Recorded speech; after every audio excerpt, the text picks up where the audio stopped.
Welcome to Man United News, where I will bring you all the build-up and reaction from every United match. You can have it all delivered straight from me to you. Please subscribe, like, Man United, Ole Gunnar Solskjaer's major decisions to make. Penalty shootouts are such an arbitrary way to decide a football match. It seems harsh in the extreme to judge an entire season on one, let alone when it ends up being decided by the ability of one goalkeeper to score from 12 yards compared to another. But, as Manchester United flew home to lick their wounds after their Europa League trauma in Gdańsk, thoughts about the long summer that lies ahead cannot be avoided. Defeat by Villarreal, with United keeper David de Gea failing to convert the decisive penalty in an epic 11-10 shootout, leaves Ole Gunnar Solskjaer's side facing up to some uncomfortable truths. Firstly, by the time they next get a chance to win one, they will have gone 5 years without a trophy, which is the same length of time they went from 1985 before Sir Alex Ferguson won the FA Cup and changed the course of football history. By the same point, Solskjaer will have been United boss for roughly as long as Ferguson had been before Lee Martin smashed home the goal that defeated Crystal Palace in the 1990 FA Cup final replay. At a club the size of United, these are very long periods of time, and every manager knows the strength of their position usually comes down to results. In Poland, against a team of far fewer resources, they lost. Improvement, but what now? First, the positives. It is beyond question United has improved this season. In January they were actually in a title race, and briefly led the Premier League. It didn't last, but Solskjaer's players kept it together well enough to finish second and give hope for a brighter future. The mood music out of United was that their popular boss had done enough to retain his job and, probably, have his position strengthened with a new contract. But win or lose against Villarreal, Solskjaer's target was never to win the Europa League. The trophy he really wants to win will be contested by Manchester City and Chelsea in Porto on Saturday. The Premier League and Champions League are the competitions Solskjaer wants United to be judged by, not a competition they only ended up in because they weren't good enough in a better one. After failing to get close to either since Sir Alex retired 8 years ago, Solskjaer's task is to narrow the gap considerably, and after this setback, additional scrutiny will be paid to how well he is doing it. However, it is fairly obvious the Norwegian needs help from United's owners. United must buy better players. In the aftermath of the Europa League final defeat, Solskjaer was asked, for all his words of optimism and determination, if the only way United will make the improvement needed is by recruiting better players?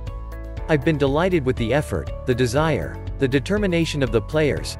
I can't fault them at all, he replied. We have probably done as well as anyone could imagine. We need to do better, work harder, cleverer, but we need 2 or 3 players to strengthen the starting 11 and the squad altogether. I'm sure our contenders will improve and we want to improve as well as we can. Solskjaer knows the areas he needs to strengthen. In an ideal world, United would be funding the purchase of a central defender, a central midfielder, a right-sided midfielder, and a striker. The financial earthquake created by the coronavirus pandemic makes a shopping spree like that difficult. Co-chairman Joel Glazer is due to address United's fans forum for the first time on the 4th of June. Amid the almost certain criticism Glazer will receive, it will be fascinating to see whether he makes any promises around the funding that will be made available to Solskjaer in the summer and, if not, what eventually transpires. The concern for some is, instead of investing in players who could be described as best in class, United is making compromises that will condemn them to further years behind City.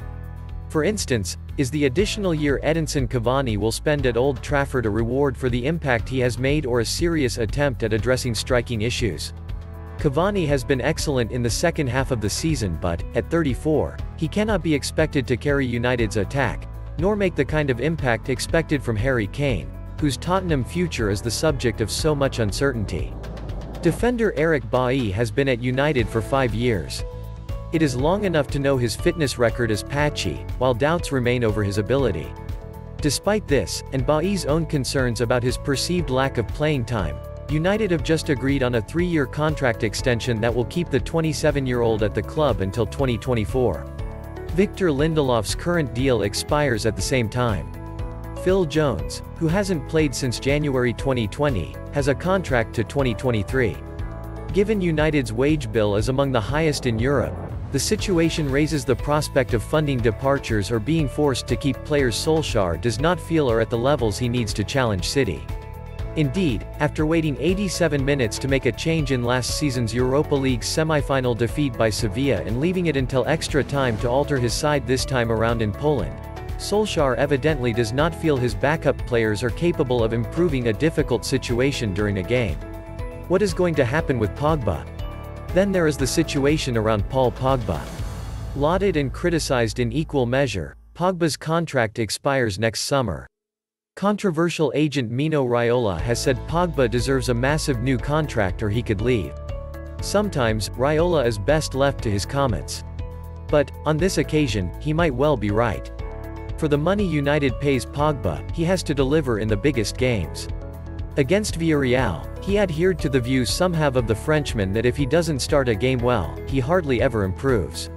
That was the case against Unai Emery's side. Unlike Bruno Fernandes, who also disappointed, there is simply not enough credit in the bank to justify Pogba's status. He may attract attention on social media and be a superb marketing tool, but Solskjaer, or any other manager for that matter, needs Pogba to deliver on the pitch. Is he really going to be worth the amount that would need to be committed to get him to stay? These are major decisions and, as they traveled back to Manchester, the United hierarchy may reflect on the need to get them right. It is not only Solskjaer who is relying on that. Please subscribe, like, share and comment.